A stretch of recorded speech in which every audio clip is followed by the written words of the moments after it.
Hello friends, your success point academy में आपका स्वागत है। मैं प्रीति यादव। ये मेरा पहला वीडियो है जो कि मैं बीपीएससी तैयारी 4 के लिए कुछ इम्पोर्टेंट क्वेश्चंस की सीरीज लाई हूँ। सीरीज ज़्यादा बड़ी नहीं है, ज़्यादा क्वेश्चंस की नहीं है, 9-10 क्वेश्चंस की है। और ये क्वेश्चंस एग्ज़ाम की दृष्टि से काफ़ी अच्छे क्वेश्चंस में सिलेक्टेड क्वेश्चंस लेके आई हूँ। और आई होप कि आप लोग को मेरे क्वेश्चंस पसंद आए और आप लोग के प्यार से अगर ज़्यादा अच्छा मुझे सपोर्ट मिला तो मैं और क्वेश्चंस बनाकर ज़रूर लेके आऊँगी। ज़्यादा बातें ना करते हुए हम पहले क्वेश्चंस पे आते हैं। पहला क्वेश्चन है, काली कपास वाली मिट्टी का निर्माण हुआ है। इसमें पहला है हिमालय के वन क्षेत्रों ग्रेनाइट के अपक्षय के द्वारा, तीसरा है दक्कन लावा के अपक्षय द्वारा और चौथा है उपयुक्त में से कोई नहीं। तो इसका राइट ऑप्शन 3 हो जाएगा, दक्कन के लावा के अपक्षय के द्वारा। अब जैसे यहाँ हम बात करते हैं काली कपास की मिट्टी से, कुछ पॉइंट्स मैं छोटे छोटे आपको बता देती हूँ। अब जैसे काली मिट्टी के बारे में हम कुछ बातें जान लेते हैं। जैसे काली मिट्टी, जैसे रेगुन मिट्टी है, काली कपासी मिट्टी भी कहा जाता है। और ये मिट्टी विशेष रूप से जैसे सोयाबीन हुआ, खट्टे फल हुए या फिर दलहनी जो जैसे चना वगैरह, दाल, बाजरा, इन सब के लिए ज़्यादा महत्वपूर्ण होती है, ज़्यादा फायदेमंद होती है। यहाँ पे इसकी मुख्य खेती की जाती है। इस मिट्टी को स्वतः जोताई वाली मिट्टी कहा जाता है क्योंकि सूखने पर इसमें गहरी दरारें विकसित हो जाती हैं और पानी होने पर ये बहुत चिपचिपी, गीली और फैलने लगती पानी नमी जैसे नमी धारण करने पर। और ये मिट्टी महाराष्ट्र, मध्य प्रदेश, गुजरात, राजस्थान तक एरिया में पाई जाती है ज़्यादातर। अब बात करते हैं कि इसका निर्माण कैसे होता है। तो ये मिट्टी मुख्यतः, जैसे ये हमारा भारत है,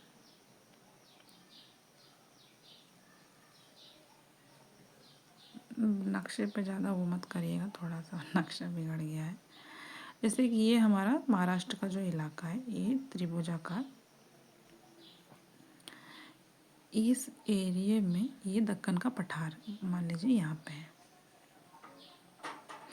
ये दक्कन का पठार है जो कि मुख्य रूप से एक बेसाल्टिक चट्टान है जिसका निर्माण जो है वो ज्वालामुखी के लावे से हुआ है। ज्वालामुखी के लावे द्वारा जब बहुत समय के अंतराल लावा इकट्ठा होते होते होते ये जो एक पठार का निर्माण होता है जिसे दक्कन का पठार कहा जाता है। ये दक्कन का पठार महाराष्ट्र, कर्नाटक, तेलंगाना, आंध्र प्रदेश, तमिलनाडु और जो भी दक्षिण के भारत के राज्य वहाँ तक ये फैला हुआ है। और जब इसी दक्कन के जो पठार में जब अपक्षय होता है, मतलब जो घिसावट होती है समय के साथ, जो प्रकृति की जो प्रक्रिया चलती रहती है उसके द्वारा धीरे धीरे धीरे घिसाते घिसाते इसमें यहीं पे काली मिट्टी का निर्माण हुआ है। तो जो काली मिट्टी का निर्माण है उसमें अगर मेन बात आती है तो दक्कन का जो पठार है उसके जो लावा अपक्षय के द्वारा इसका निर्माण हुआ है। तो इसका राइट ऑप्शन तीसरा हो जाएगा। अब आगे बढ़ते हैं अगला क्वेश्चन पे। अगला क्वेश्चन है, निम्नलिखित में से कौन सी परियोजना कृष्णा नदी पर स्थित है। तो इसका सही उत्तर हो जाएगा पहला, नागार्जुन सागर। नागार्जुन सागर जो बांध है वो कृष्णा नदी पर स्थित है। कृष्णा नदी आप लोगों को पता ही है, महाराष्ट्र के महाबलेश्वर से निकलती है और फिर अपना बंगाल खाड़ी में अपना जल गिराती है।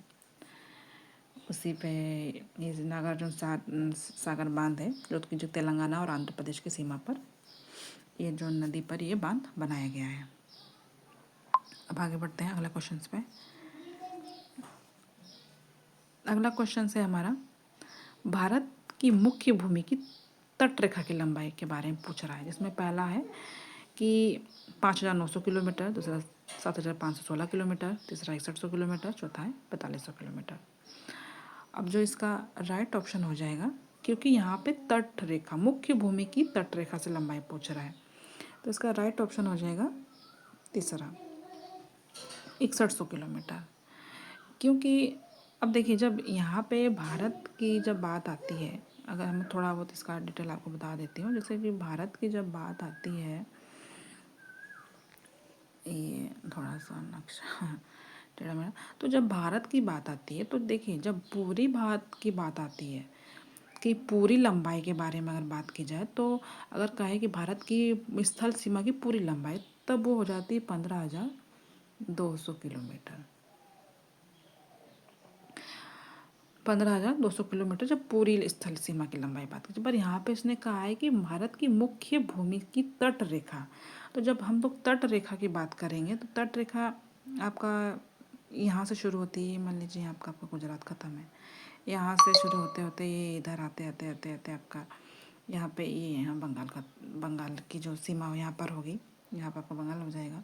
तो जो तट रेखा है, क्योंकि इसने मुख्य भूमिका है, पूरा नहीं पूछा। पूरा अगर पूछा रहता तो हम लोग नीचे जो हमारे और भी द्वीप है, मान लीजिए लक्षद्वीप है, यहाँ पे आपका अंडमान निकोबार पड़ेगा, इधर लक्षद्वीप पड़ेगा, तो ये इन सब की भी हम लंबाई को और जोड़ते तब वो हमारा हो जाता 7,516 किलोमीटर पड़ता।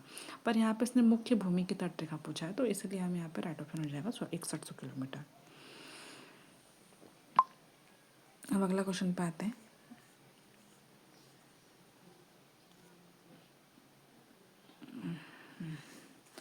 अगला क्वेश्चन है गारो खासी जयंतिया की पहाड़ियाँ निम्नलिखित में से किस राज्य पर स्थित है। इसमें पहला ऑप्शन है मेघालय, दूसरा है मिजोरम, तीसरा है मणिपुर और चौथा है असम। तो इसका राइट ऑप्शन हो जाएगा आपका मेघालय।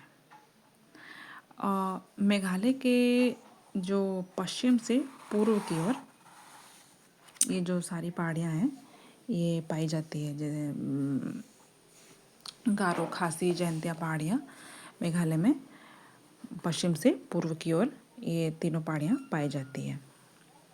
और जो इन पहाड़ियों के नाम है वो यहाँ की जनजातियों के नाम पर रखे गए हैं।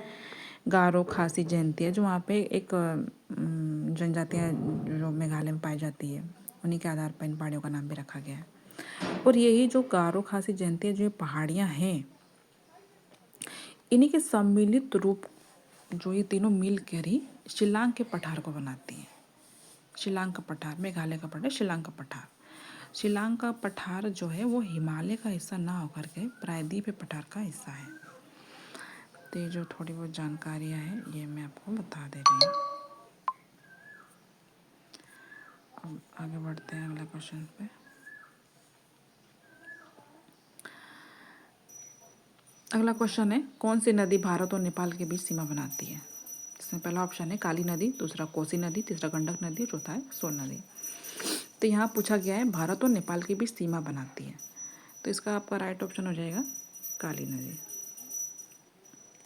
काली नदी ही जो है जो भारत और नेपाल के बीच सीमा बनाती है। काफ़ी अच्छा क्वेश्चन है ये, आगे वाले कुछ एग्ज़ाम में पूछा भी गया था ये क्वेश्चन, तो याद रखिएगा कि भारत और नेपाल के बीच जो सीमा बनाती है वो काली नदी बनाती है। अगला क्वेश्चन पे बढ़ते हैं हम लोग।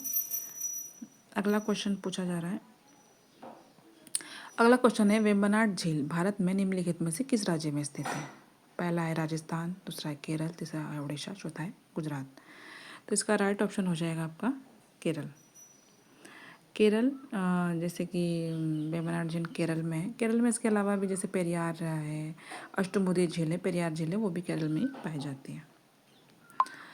अब आगे बढ़ते हैं अगले क्वेश्चन पे।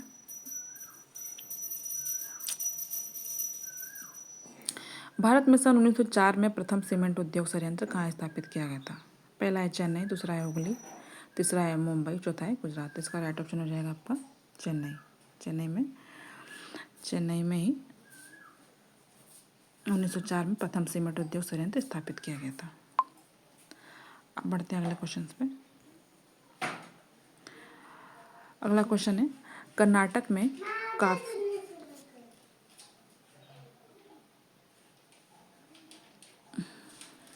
आगे बढ़ते हैं अगले क्वेश्चन पे। कर्नाटक में कॉफ़ी की कृषि के लिए सबसे लाभदायक वर्षा कौन सी होती है। तो इसका राइट ऑप्शन हो जाएगा आपका तीसरा चेरी ब्लॉसम। देखिए इसके बारे में भी कुछ थोड़ी बहुत बात बता दें। जैसे ग्रीष्म ऋतु में जो वर्षा होती है, ग्रीष्म ऋतु में जो वर्षा होती है उसको अलग अलग नामों पे, अलग अलग जगहों पे अलग अलग नामों से जाना जाता है। जैसे काल बैसाखी पहला, तो काल बैसाखी जो है वो बंगाल में कहा जाता है। जो ग्रीष्म ऋतु गर्मी के दिनों में जो वर्षा होती है उसे बंगाल में काल बैसाखी के नाम से जाना जाता है। और पूर्वी राज्यों में इसको नॉर्वेस्ट के नाम से जाना जाता है। अब कर्नाटक में इसको चेरी ब्लॉसम के नाम से जाता है, जो कॉफ़ी के लिए बहुत ही लाभदायक ये वर्षा मानी जाती है कॉफ़ी की फसल के लिए। और आम्र वर्षा जो केरल में केरल में जिसे प्रसिद्ध है, इस वर्षा को आम्र वर्षा कहा जाता है। अब आम्र वर्षा का मतलब आप ये मत समझिएगा कि केरल में आम की बारिश नहीं होती है, मतलब आम की फसलों के लिए ये बारिश बहुत अच्छी मानी जाती है, इसलिए वहाँ केरल में इसको आम्र वर्षा कहा गया है। क्योंकि यहाँ पे कर्नाटक का पूछा है तो इसका राइट ऑप्शन हो जाएगा चेरी ब्लॉसम। अगला क्वेश्चन है, सतलज और काली नदियों के मध्य स्थित हिमालय के भाग को किस नाम से जाना जाता है? पहला है पंजाब हिमालय, दूसरा कुमायूं हिमालय, तीसरा है नेपाल हिमालय और चौथा है असम हिमालय। तो इसका राइट ऑप्शन हो जाएगा आपका कुमायूं हिमालय। जैसे कि आप लोगों को बता दूं मैं, जैसे पंजाब हिमालय, ये हिमालय को 4 भागों में इन्होंने 4 भागों में मंडित किया गया है कि यहाँ से इसके मध्य भागों को नाम कुछ दिया गया है। तो जैसे पहला आपका आ जाता है पंजाब और कश्मीर हिमालय, इसको कश्मीर हिमालय, पंजाब हिमालय भी कहा जाता है, जो कि सिंधु और सतलज नदियों के मध्य के भाग को कहा गया है पंजाब हिमालय या कश्मीर हिमालय। अब जैसे अगला पूछा है कि सतलज और काली हिमालय, तो इस सतलज और काली नदी के जो मध्य हिमालय के भाग को कुमायूं हिमालय कहा गया है। अब वही अगर पूछा था काली और तीस्ता नदी, तो इस काली और तीस्ता नदी के मध्य जो हिमालय है उसको नेपाल हिमालय कहा गया है। और तीस्ता और दिहांग के बीच के जो हिमालय का भाग हो उसको असम हिमालय कहा गया है। तो इससे आप इसको ये भी समझ सकते हैं कि असम हिमालय के मध्य कौन सी नदी के बीच है, तो वो तीस्ता और दिहांग। नेपाल के, अगर नेपाल हिमालय के बारे में पूछा गया है तो आपका काली नदी और तीस्ता नदी। कुमायूं का पूछा गया तो सतलज और काली नदी। पंजाब हिमालय का, कश्मीर हिमालय तो सिंधु और सतलज नदी के मध्य इन हिमालयों का के नाम से जाना जाता है। तो पढ़ते हैं, बस इतने ही क्वेश्चन है फ्रेंड्स। अब मैं आशा करती हूँ आपसे कि मेरे क्वेश्चंस की सीरीज आपको अच्छी लगी हो और मुझे ज़्यादा से ज़्यादा सपोर्ट करिए, जिसके लिए मुझे प्लीज़ लाइक सब्सक्राइब करिए और मेरे चैनल को सपोर्ट करिए। मेरी कोशिश रहेगी कि मैं आपको इससे भी अच्छे ज़्यादा क्वेश्चंस खोज के और आप लोगों के लिए ज़्यादा से ज़्यादा हेल्प हो सके, जो कि एग्ज़ाम की दृष्टि से BPSC या फिर जो भी आगे वाले एग्ज़ाम से क्वेश्चंस आए हैं, मैं खोज के वो सारे क्वेश्चंस आपके लिए लाने का पूरा प्रयास करूँगी। तो मेरे से ये रिक्वेस्ट है कि मेरा पहला वीडियो है, so please please please friends मुझे सपोर्ट करिएगा, मेरे चैनल पर प्यार दीजिएगा और मुझे थोड़ा सा मोटिवेट करिएगा कि मैं आप आगे भी इससे ज़्यादा क्वेश्चंस लेके आई हूँ। और फ्रेंड्स, ये मेरा पहला वीडियो था, सो अगर मुझसे बोलने में या फिर कुछ भी मुझसे गलती हुई हो तो प्लीज़ मुझे बताइएगा। और बस मुझे सपोर्ट करिएगा ताकि मैं और अच्छे अच्छे क्वेश्चंस आपके लिए लेके आऊँ। Thank you very much.